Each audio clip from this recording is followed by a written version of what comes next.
Hello, in this video I'm gonna show you how to enable or disable automatic volume adjustment on LG 43QNED80.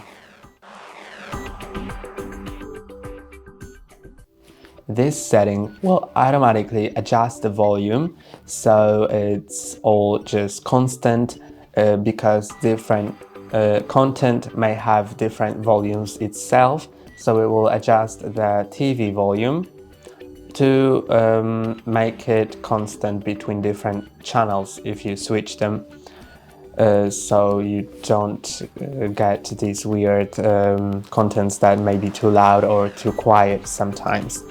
So to do it, press and hold on the settings button on your remote, then go to sound and click on the advanced settings, then find automatic volume adjustment and you can enable or disable that option.